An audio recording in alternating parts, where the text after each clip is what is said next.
Halo penikmat film, balik lagi bersama gua Hadit Movie Time di ruang film. Yuk masuk, silakan.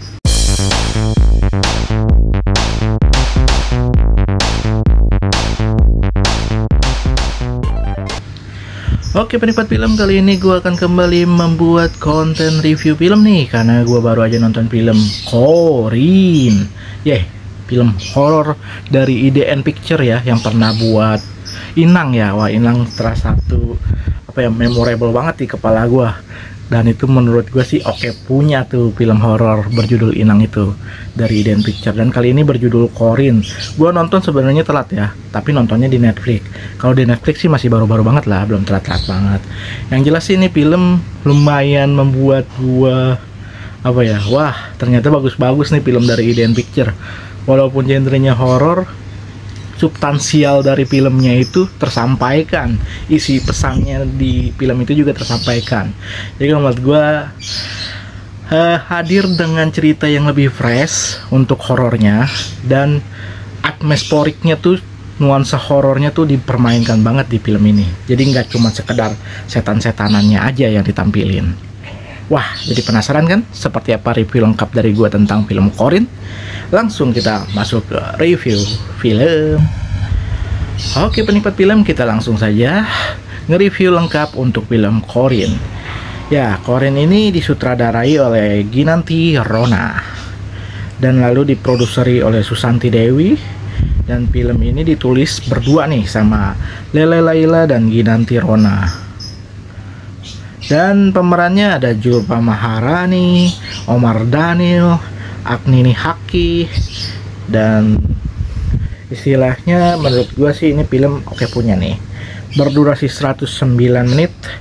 Sudah tayang sebenarnya di bulan lalu lah ya, tahun lalu hitungannya.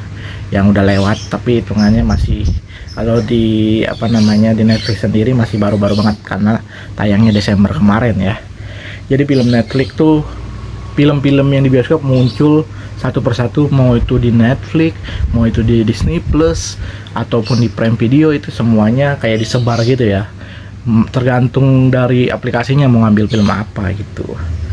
Kalau menurut gue ini film menarik ya, karena menceritakan tentang kayak pesantren ya, tempat kita menimba ilmu ya harusnya ya. Ada satu karakter yang diperankan oleh Agnini Haki sebagai Yolanda. Nah, nama karakternya namanya Yolanda. Dan di sini dia masuk ke pesantren yang bisa dikatakan misterius sekali nih pesantren, karena emang secara pembelajaran biasa-biasa aja, tapi ada satu ritual yang biasa dilakukan pesantren ini, yaitu melakukan ujian praktek Corin. Wah, itu jadi penyebab misterinya adalah di situ awal mulanya. Jadi pesantrennya sebenarnya berjalan seperti biasa layaknya pesantren ya, belajar mondok dengan belajar ngaji kah, hafalan Quran kah, semualah pokoknya yang biasa dilakukan di pesantren. Cuman ada nih, si ustadz ini kayak mengajarkan suatu hal yang menyesatkan gitu, yaitu adalah mengajarkan tentang ilmu hitam yang bisa dikatakan memanggil jin pendamping manusia, yaitu Corin, untuk hadir dan ibaratnya menciptakan suasana menjadi kisruh dan kacau balau gitu. Jadi di satu lapangan dipanggil tuh, dibikin ritual, semacam ritual goib gitu, yang semua wajib mengikuti aturan dan wajib mengikuti praktek itu kalau pengen lulus dari pondok pesantren tersebut. Kayak semacam ujian sekolah yang harus dilakuin gitu loh. Cuman ini berbahaya banget ya dengan memanggil Corin ini. Jadi semua siswi ya, di sini pondoknya pondok pesantren cewek yang diperlihatkan, dan jadi chaos gitu karena praktek ini emang sulit dikendalikan, karena kan namanya jin ya, bisa berbuat seenaknya, malah membahayakan siswi-siswi tersebut yang jatuhnya ya bisa terbunuh oleh jin Corinnya sendiri, ataupun ya depresi karena hal-hal goib. Nah, tujuan adanya praktek itu ternyata ada sangkut pautnya sama si ustadznya ini loh. Ustadznya ini kalau menurut gua sih melakukan pencabulan ya, dan di sini diperlihatkan bagaimana ternyata pesantren yang harusnya agamis, melindungi setiap siswinya dan ibaratnya memperdalam ilmu agama malah dipergunakan dan disalahgunakan oleh si ustadznya itu sendiri yang memiliki hawa nafsu besar terhadap siswi-siswi di situ dan ingin mempersetubuh ya, melakukan tindakan pencabulan kepada semua siswi di situ dengan kayak semacam hipnotis gitu ya, bukan hipnotis sih, dia terpengaruh oleh ritual tersebut yang dimana si ustadz ini emang bekerja sama dengan goib ya, dengan setan dan tentu saja dengan korinya sendiri biar si siswinya itu datang sendiri ke ruangan dia untuk dilakukan pencabulan tersebut. Wah, berarti di sini ada sisi buruk yang tersembunyi di balik pesantren tersebut.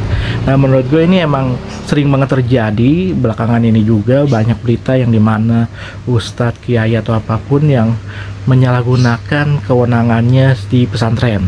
Padahal dia petinggi pesantren, padahal dia ustadz yang populer dan emang memiliki basic agama yang tinggi di pesantren, tapi ternyata menyalahgunakan ilmunya sendiri untuk melakukan hal-hal yang menurut dia bisa membuat hawa nafsunya terpenuhi gitu. Wah, ini menurut gue itu pesan yang ingin disampaikan di film ini, bahwa nggak selamanya pesantren itu baik, tapi memang tujuan pesantren itu baik, dibuat pesantren biar kita belajar ilmu agama dan memperdalam lagi gitu, bagus sebenarnya. Cuman dari sebagian hal yang terjadi ternyata sisi negatifnya yang diangkat di film ini. Namanya juga hiburan ya, jadi kalau yang baik-baik doang yang diangkat nggak, kurang seru gitu, jadi harus ada sisi negatifnya biar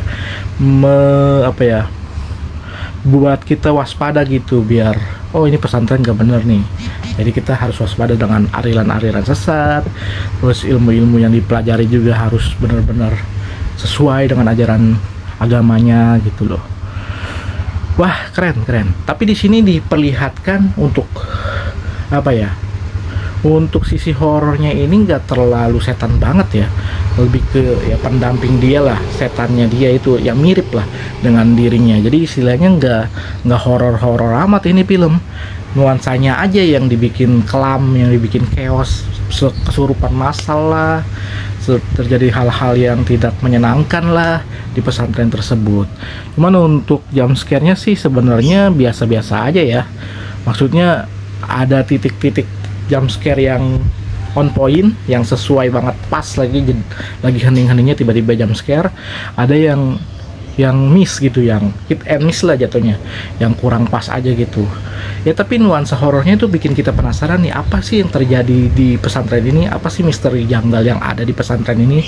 Dari babak awal sampai babak pertengahan tuh kita kayak menanjak gitu, bikin kita penasaran dengan konflik yang terjadi di film ini, sampai akhirnya pas puncak konfliknya terjadi kekeosan besar di pesantren tersebut yang tidak terkendali gitu. Nah, menurut gue ini keren banget sih, jadi kayak perlahan-lahan gitu nanjaknya, nggak langsung jeder gitu, enggak, tapi penyelesaian akhirnya pun selesai tuntas gitu kalau menurut gue.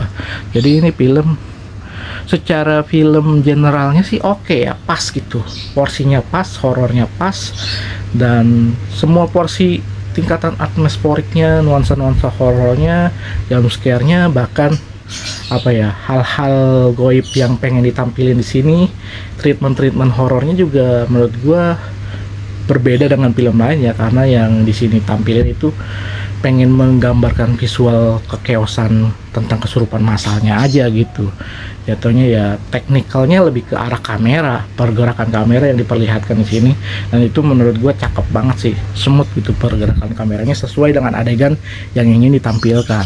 Tapi untuk secara backstory keseluruhannya biasa aja sebenarnya, B aja. Cuman gue sukanya karena mungkin nuansa horor yang lebih diutamakan dibandingkan jump scare, karena gue tipe yang lebih suka dengan film yang mengangkat unsur nuansa horornya itu loh, biar dapat feelnya, biar kita penasaran. Tapi kalau untuk jump scare-nya terlalu berlebihan juga nggak bagus, tapi kalau nggak ada jump scare juga kayak rada kurang bumbu gitu istilahnya ya. Gue tipenya sih sebenarnya lebih suka ke arah trailer ya, tapi ini kan lebih ke horornya, horor spiritual ya, jadi supranatural yang ingin ditampilkan, bukan ke arah trailer atau bunuh-bunuhannya, tapi ada sisi itunya, selipan-selipan kecil yang ingin ditampilin di sini gitu. Apa namanya, teatrikal dari kekeosan yang terjadi sampai akhirnya terjadilah perubahan elemen yang tadinya elemennya supernatural horror menjadi trailer horror yang ibaratnya bunuh-bunuhan di akhir gitu. Iya, itu seru sih menurut gua. Makin ke belakang malah makin penasaran dan makin wah, seru banget, menegangkan gitu. Oke, sebagian orang juga mungkin akan suka sih sebenarnya sama film ini, karena ini umumnya sih orang pasti suka sih. Cuman ya mungkin akan dinilainya kurang jump scare nih, kurang kaget, kurang seru di ledakan-ledakannya. Bisa aja, karena kan emang nuansa horor yang pengen ditampilin, bukan jump scare. Oke, gue suka lah sama film ini. Corin, kalau menurut gue levelnya standar ke atas sedikit ya, nggak tinggi-tinggi amat ya, 70 plus lah ya, 70 ibaratnya ke atas, tapi nggak sampai 8 juga, tapi pas gitu porsinya. Dan apa ya, nilai penilaian gue cocok-cocok aja lah untuk ditonton di saat-saat senggang. Kalau kalian tertarik sama film Corin, meluncurnya ke Netflix ya, karena dia tayangnya di Netflix, tapi mungkin kedepannya bakal tayang di tempat lain juga sih, pastilah. Biasanya kalau udah ada tayang di sini, 3 bulan berikutnya tayang di aplikasi lain. Ya, pokoknya semua aplikasi banyak lah film-film Indonesia. Gue seneng nih karena ada Netflix, Prime Video, dan juga Disney, jadi film Indonesia ketampung semua gitu. Nggak ada yang nggak kelewatin gitu. Jadi yang gue pengen tonton kelewat di bioskop bisa gue catat dulu, nanti lihat tayangnya di mana. Kalau sekarang tayangnya di Netflix ya. Ya, itu aja mungkin untuk review kali ini untuk film Corin. Next time kita akan nonton film-film lain apa lagi ya, karena gue bulan ini lagi langganan Netflix. Bulan Februari mungkin gue akan meluncur ke Disney Plus ya, karena gue pengen nonton Echo gue belum sempat nonton, jadi gue pengen nonton dan bakal gue review di sini lah. Dan kedepannya banyak film-film menarik lainnya yang bakal gue review, random aja, film-film apapun yang gue tonton pasti gue review di sini.